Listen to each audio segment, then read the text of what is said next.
Last year's iQOO 12 was one of my favorite phones of the year as it totally surprised me with its camera capabilities, especially its periscope camera. So I was quite disheartened to know that the iQOO team massively downgraded the telephoto camera with the iQOO 13. But at the same time, they pretty much took care of all the major cons I mentioned in my iQOO 12 review. This made me quite curious about the iQOO 13 at the time of its launch. Now, 9 months later, what has been my experience of using this phone, and is it still worth buying? Well, that's exactly what I'll try to answer in this long-term review of the iQOO 13.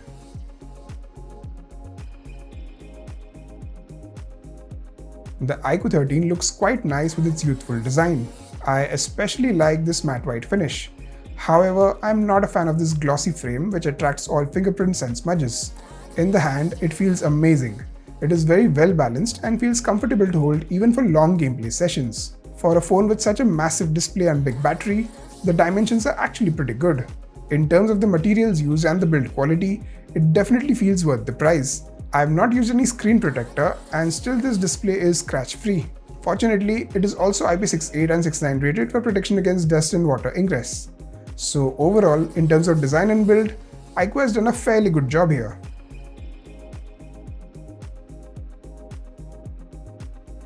The display used here is pretty much flagship grade. It is a big high-resolution display with super high refresh rate and LTPO tech to optimize the battery usage.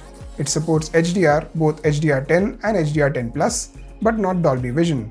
And the HDR content looks pretty good on it. In terms of brightness, it is rated for 4500 nits of peak HDR brightness, but I found its outdoor visibility to be slightly underwhelming. It's still very legible outdoors, but I've seen brighter displays in its price range. While using the phone in low light, this phone offers very good PWM dimming to protect sensitive eyes against screen flickering. So all in all, it is a great display for both content consumption and gaming.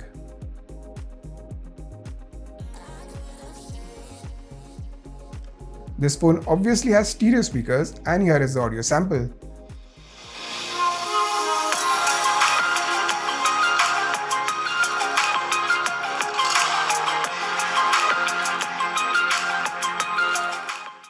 As you might have noticed, it sounds quite good with great clarity and a good amount of bass.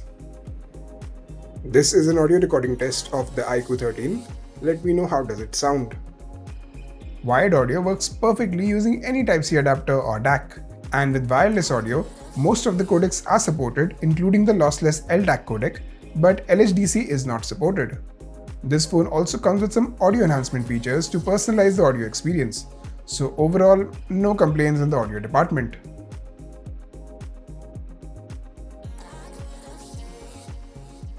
As I mentioned in the intro, the camera hardware has seen some downgrades compared to last year, but still, it is a fairly capable camera system. Jumping to image samples, the primary camera consistently takes great looking shots. By the way, I've used the vivid color profile for all the shots shown here. These are all social media ready shots with lively colors, good amount of detail, and almost impeccable dynamic range. Nothing seems blown out or underexposed, and it still maintains a good amount of contrast. Even in complex indoor shots with inconsistent and inadequate lighting, it still nails the exposure and white balance almost all the time. Even in terms of color parity between the three cameras, this phone does a fairly good job. Only the telephoto camera has slightly more muted colors compared to the other two cameras. Even in low light, this phone manages to produce noise-free detailed shots. However, it doesn't use a telephoto camera in low light. Instead, it uses the primary camera with 2x digital zoom. The ultra-wide camera doubles as a very capable macro shooter. While trying to shoot close-up objects with the telephoto camera, the phone switches to the primary camera with digital zoom, but the resulting shots are surprisingly good. With long-range zoom, the 2x telephoto camera can take decent-looking shots up to 10x magnification. It can also take good-looking portrait shots up to 4x magnification with very good edge detection. Even with selfies, this phone does an impressive job. The low-light shot is especially impressive as the actual scene was quite dark. Coming to video, this phone can record videos in 4K 60 FPS with all the rear cameras and also switch between them while recording. In terms of stabilization while walking, it does a very good job. Even the autofocus is very good, though not the best I have seen in its price range.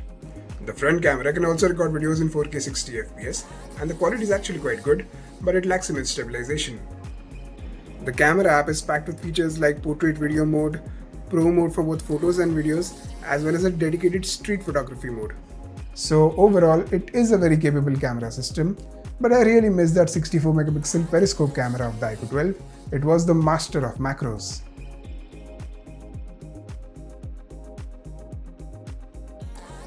The IQOO 13 comes with FunTouch OS 15 based on Android 15. In day-to-day usage, it feels very smooth and polished, but also looks a bit dated. There is no hint of lag or stutter with this UI, but it doesn't have any fancy animations. It has a decent set of customization options, but misses out on some advanced ones like support for custom icon packs. It also has decent multitasking capabilities with a smart sidebar and floating windows, but there are no live notifications or desktop mode for advanced productivity. In terms of AI capabilities, it has the standard Google AI features like Gemini and Circle to search. It also has some useful AI features like Smart Select and AI Erase, but no advanced AI capabilities. IQOO has promised 4 major Android updates and 5 years of security updates, which is great.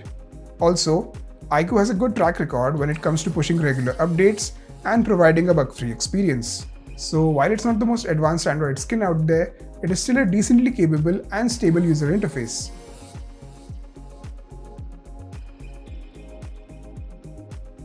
This phone is powered by the Snapdragon 8 Elite chip, which is an absolute beast. The benchmark numbers are obviously chart-topping. However, this phone is a bit too aggressive with thermal throttling, and so the stress test numbers are not that great. But with real-world gaming experience, I hardly had any issues with this phone. In BGMI or PUBG, it natively supports 120 FPS and the game consistently stays at that frame rate. It also supports 144 FPS gameplay with game frame interpolation. Though for some reason, the FPS constantly fluctuates between 100 and 144 FPS. I didn't feel it impacted the gameplay, but maybe a pro gamer might find it distracting. Anyways, when a game natively supports 120 FPS, there is no point of using game frame interpolation. In Call of Duty, again the game supports 120 FPS natively. Even in the Battle Royale mode, there is 120 FPS support. And with game frame interpolation, we get 144 FPS, but at least here there is no fluctuation. Again with Asphalt Legends, we get 120 FPS and that too at the highest graphics, and it feels extremely smooth. However, if you are in a hot environment, the frame rate might go down to 90 FPS, but it rarely happens. With CarX Street, the frame rate is pretty much locked at 60 FPS. Unfortunately, this game doesn't support game frame interpolation, and so 60 FPS is the current maximum frame rate. With Grid Legends, I modified its preference file to unlock 60 FPS in the graphics preset, which is otherwise locked at 30 FPS. And though I didn't get a stable 60 FPS, the game definitely felt a lot smoother than 30 FPS. Genshin Impact is the ideal case for game frame interpolation. So while the native frame rate is 60 FPS, we can actually play it at 144 FPS and the difference in smoothness is massive. Even Wuthering Waves now lets you use game frame interpolation from its graphic settings, and here I'm getting between 90 to 120 FPS almost all the time. That is quite impressive given how demanding this game is. Along with game frame interpolation, the IQOO 13 also provides game enhancement features like game super resolution, 4D vibrations, and also bypass charging. So in terms of gaming and general performance, this is pretty much as good as it gets.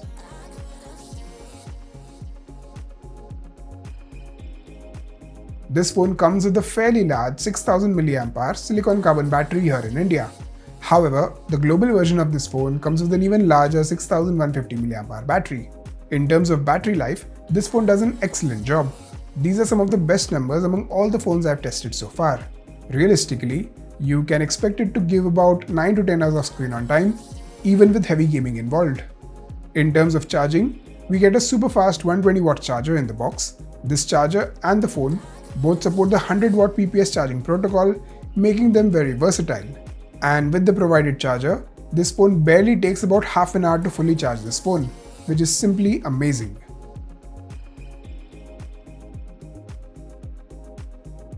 The phone comes with all the required stuff in the box, which is always appreciated.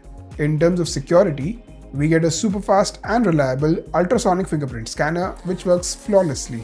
Even the haptic feedback is top tier. This is pretty much as good as it gets. This phone has a hidden IR blaster in the camera bump, making this phone a universal remote.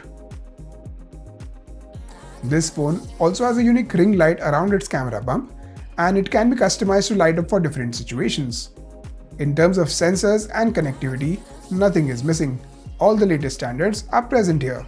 The Type-C USB port is very fast and also supports video out, which can be very useful for gamers who want to game on a big screen. In terms of network features, again pretty much everything is covered, only the eSIM support is missing. Also, I had zero network related issues with this phone.